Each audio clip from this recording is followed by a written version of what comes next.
Buenas tardes, mi nombre es Olvin Martínez, trabajo para INTA en el Centro de Desarrollo Tecnológico Mazatepe.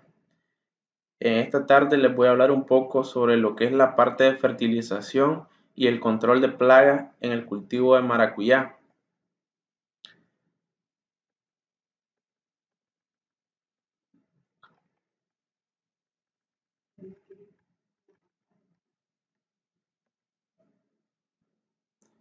La maracuyá, o también llamada parchita o calala, pertenece a la familia de las pasifloras.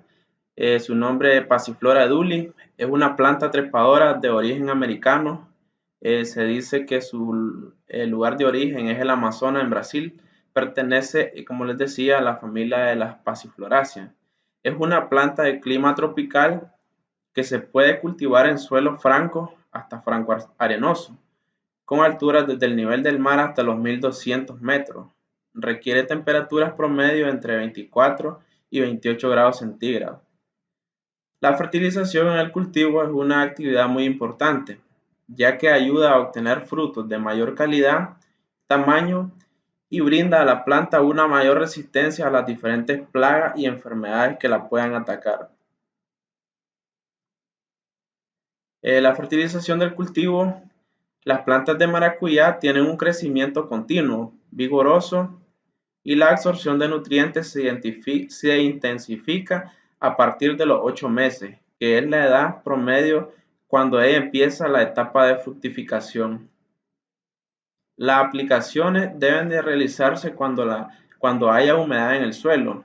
En este caso, pues cuando no se cuenta con un sistema de riego, en época de invierno se pueden realizar las aplicaciones de los fertilizantes para tener un mayor efecto. Se recomienda aplicar anualmente 160 gramos de nitrógeno por planta por año, 80 gramos de fósforo y 320 gramos de potasio. Esto cuando no se cuenta con un análisis de suelo. Se puede realizar en 3 aplicaciones, 3 o 4 aplicaciones, dependiendo de las condiciones de humedad, para poder tener frutos de mayor calidad y tener una planta con mucho más vigor y que nos esté produciendo de manera constante. También se recomienda realizar aplicaciones complementarias con microelementos, principalmente en la etapa de floración y fructificación. En esta etapa de floración, pues es muy importante hacer estas aplicaciones complementarias para evitar la pérdida de una buena cantidad de flores, o sea, tener un mayor cuajado de las flores, evitando así una disminución en la producción del cultivo. Aquí podemos observar un pequeño plan de fertilización del cultivo, teniendo más o menos como promedio unas 776 plantas. Esto se debe de realizar, como les decía, cuando se cuente con las condiciones de humedad para que los fertilizantes puedan ser absorbidos por la planta. Al momento de la siembra se recomienda utilizar una fórmula completa que contenga mayor cantidad de fósforo. Esto con el fin de el desarrollo radicular sea un poco más vigoroso. Se recomienda la cantidad de más o menos unos 100 gramos por planta al fondo del hoyo donde vamos a sembrarlo. Esto debemos de hacerlo siempre teniendo el cuidado de tapar el fertilizante para que no quede expuesto directamente a la raíz de la planta. Entre el primero y el tercer mes se puede utilizar una fórmula también completa como triple 15, donde nosotros estamos aportando nitrógeno, fósforo y potasio, más o menos unos 75 gramos por planta. Entre el cuarto y el octavo mes, ahí ya debemos de aplicar lo que es el potasio, que es uno de los elementos que la planta ya viene asimilando para la producción de flores y para la producción de frutos. En esta etapa, pues podemos utilizar la cantidad de 50 gramos por planta. También podemos utilizar sulfato de amonio, que lo asimila mejor la planta en condiciones donde tal vez la humedad no está totalmente adecuada para la fertilización. Ya entre el noveno y el décimo mes después de la siembra, Podemos utilizar unos 75 gramos igualmente de la fórmula triple 15 o triple 20. También podemos utilizar el 18, el doble 060, en este caso pues cloruro de potasio, porque ya es la etapa donde se están formando los frutos y necesitamos que esos frutos se desarrollen y que tengan una buena calidad. A los 15, 16 meses viene la otra aplicación de triple 15, 100 gramos por planta, y también volvemos a utilizar la fórmula doble 060, en este caso el potasio, porque sigue la producción y pues necesitamos que los frutos se desarrollen mejor. En cuanto al control de plagas en el cultivo, la maracuyá es un cultivo que requiere de un buen control preventivo de las plagas, ya que la mayoría de estas atacan en las etapas más importantes como la floración y la fructificación. Los métodos de control a utilizar deben de estar basados y justificados en monitoreos constantes en la plantación para determinar los niveles de afectación, así como conocimientos básicos sobre ciclos de vida y hábitos de alimentación de los insectos, con el fin de obtener mejores resultados. Entonces nosotros debemos de estar pendientes de cuáles son las plagas que nos están afectando el cultivo para poder elegir el mejor método de control, el que tenga mejores resultados y pues por ende el que sea un poco más amigable con el medio ambiente.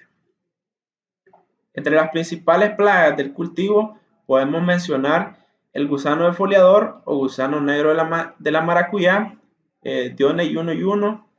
Este insecto en su etapa larval se alimenta de la hoja, causando defoliación. Incluso este puede atacar hasta los botones florales. La etapa larvaria dura alrededor de 19 y 27 días y el ciclo completo dura alrededor de 42 días.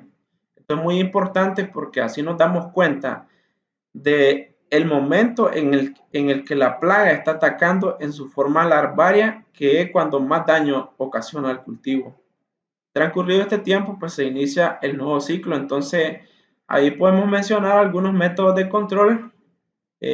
Como primera opción, pues tenemos siempre el que sea más amigable con el ambiente. En este caso, el control es biológico con algunos bioinsumos como Bacillus thuringiensis. Se utiliza en dosis de 400 gramos en 200 litros de agua. Esto para una manzana. También podemos utilizar algunos insecticidas botánicos.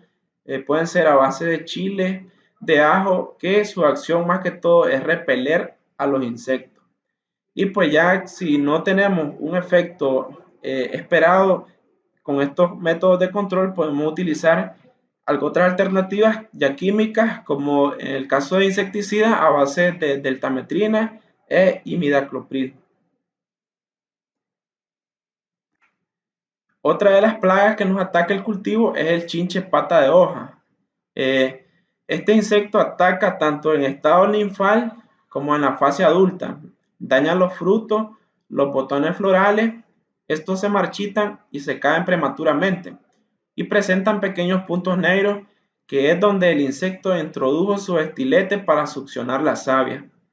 Esta plaga pues provoca un daño en el sistema foliar, las hojas empiezan a caerse, se disminuye el proceso de fotosíntesis, entonces por ende debilita la planta hasta un punto donde la mayoría de los frutos se pueden llegar a caer.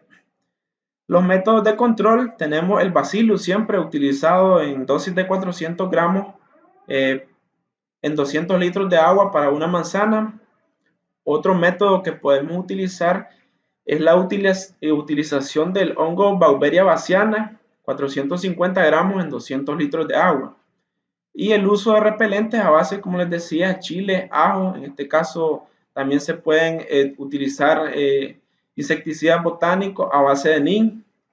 Podemos utilizar unas 5 libras de la hoja o incluso de la semilla, dejarla en un periodo de 24 horas en agua y utilizar más o menos 1 litro de esta mezcla por cada bomba de 20 litros.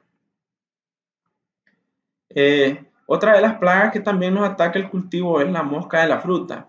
Aquí pues tenemos dos tipos de mosca, la Anastrefa especie y Ceratitis capitata, que son insectos que pues, principalmente dañan al fruto. En su etapa larvaria, pues los adultos opositan sus huevos en los frutos pequeños. A medida que la larva crece, se va alimentando de la pulpa. Con lo consiguiente, se da la pérdida del valor comercial de este y posteriormente pues se llegan a caer. Se recomienda recolectar los frutos caídos, enterrarlos, espolvorearlos con algún insecticida para evitar que se siga propagando el insecto. También se aconseja hacer trampas atrayentes a base de melaza o proteína hidrolizada o más un insecticida y agua. Esto lo podemos hacer en botellas plásticas. Ponemos la solución, lo colgamos más o menos a 1.50 metros, dependiendo si lo tenemos en ramadas, el cultivo.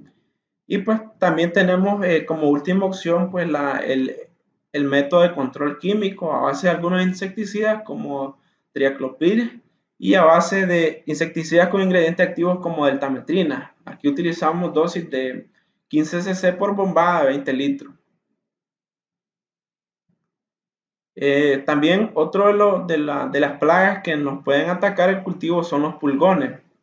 Estos pequeños insectos de apariencia delicada miden alrededor de 1.3 milímetros. Algunos poseen alas, otros son sin alas, de color verde claro y con la cabeza y tórax y antenas negras. Son pequeños, no son muy visibles a la vista. Representan, como les decía, una coloración desde que va desde amarillo hasta verde.